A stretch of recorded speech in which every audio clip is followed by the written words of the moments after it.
तो हम आज यहाँ पास जल जंगल जमीन और गोंडवाना के अधीन दादा कहते थे गोंडवाना गणतंत्र पार्टी जिंदाबाद, गोंडवाना गणतंत्र पार्टी जिंदाबाद, जिंदाबाद जिंदाबाद, गणतंत्र पार्टी जिंदाबाद जिंदाबाद।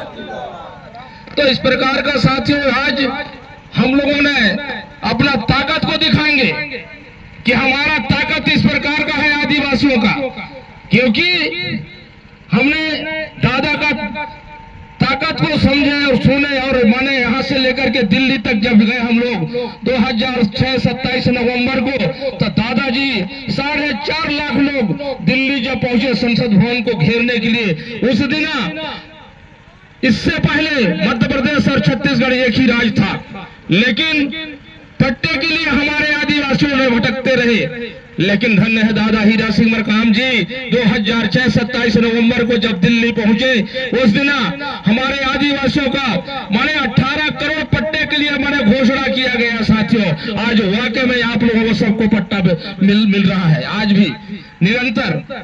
इसमें हमारे लोगों को माने गुमराह करते हैं सचिव सरपंच लोग कि माने पट्टा बनना बंद हो गया, लेकिन ऐसा नहीं है साथियों। उसमें नियम और कानून में लिखा है कि निरंतर पट्टा बनते रहेगा, निरंतर पट्टा बनते रहेगा।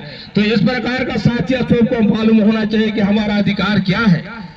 जल और जंगल जमीन खनिज संपदा हमारे आदिवासियों का है। यहाँ माने राज्य और शासन सत्ता दूसरे किसी का है, लेकिन हमारा यहाँ का जो जमीन है, जो यहाँ का जंगल है, जो यहाँ का रेता गिट्टी मिट्टी सोना चांदी हीरा मोती यहाँ के आदिवासियों का है साथियों।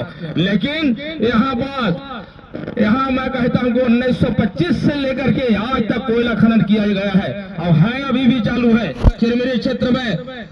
लेकिन हमारा अधिकार का माने वहाँ जो 1965 कानून के तहत अधिकार जो मिलता है काला हीरा का, वो हमें मिल पा रहा है क्या?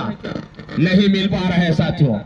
तो पेशा कानून में वो सब चीज लिखा हुआ है कि यदि आदिवासियों का किसी भाई के अगर 1 एकड़ में अगर कोयला निकलता है, 60 करोड़ का अगर कोयला है, तो 30 करोड़ उस किसान का होगा और 30 करोड़ शासन और प्रशासन का होगा साथियों, ऐसा उसमें लिखा है।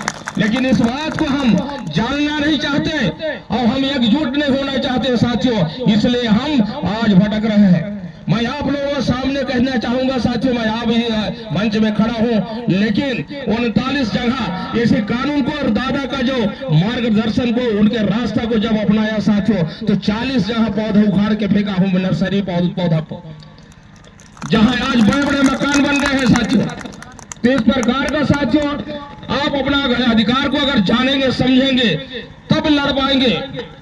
मैं तो देखा कि दादा कहा कि जल जंगल जमीन गोंडवाना के अधीन, माने आप लोग माने गोंडवाना का यहाँ आदिवासियों का जो क्षेत्र बहुल क्षेत्र है साथियों, तो यहाँ का सारा संपदा आप लोगों का है। जब तक माने आप लोग नहीं कहेंगे तब तक माने किसी शासन प्रशासन के कर्मचारी मंत्री वरिष्ठ विधायक कोई नहीं कुछ कर सकता, न राज्यसभा न लोकसभा, सबसे ऊंची ग्राम सभा। लेकिन ग्राम सभा का कोई मतलब आज नहीं हो पा रहा है साथियों, क्योंकि हमने जान नहीं पा रहे, हम लोग उसका ताकत को बड़े आवाज नहीं उठा पा रहा है। इसलिए तो साथियों आप लोगों को आवाज उठाने की जरूरत है। जब तक आवाज आप लोग नहीं उठाएंगे तब तक माने हम लोगों को पीछे इसी प्रकार का ढकेलते चले जाएंगे।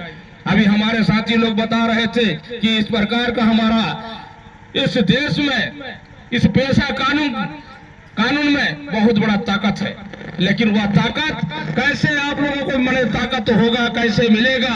माने जब तक हम लोग संगठित नहीं रहेंगे तब तक माने संगठन का ताकत को माने हमको दिखाना है सरकार को, और जो माने शासन प्रशासन में बैठे लोग हैं उनको दिखाना है साथियों। तो हमको संगठन से बहुत बड़ा माने मजबूत होना है। मैं चाहूंगा कि इस देश के मालिक आप लोगों को कहते हैं और लिखा भी है, इस देश के मालिक आदिवासी और गोंडवाना के लोग हैं, लेकिन हम यहाँ के मालिक जैसे नहीं दिखते हैं साथियों। इसलिए हमें शासन प्रशासन के लोग दबोच करके रखे हैं। तो मैं कहना चाहूंगा साथियों कि आप लोग मन अपने अधिकार के लिए और लड़ाई लड़ने के लिए अगर सर आगे आइए, पीछे मत रहिए साथियों। मैं तो उस समय हमारे बीच में डॉक्टर एले सुदे हमारे गुरु हैं, अकेले इस प्रकार का बड़े बड़े पौधा को मैंने उखाड़ के फेंके साथियों, मैंने कहीं किसी को मैंने डरने की जरूरत नहीं है साथियों।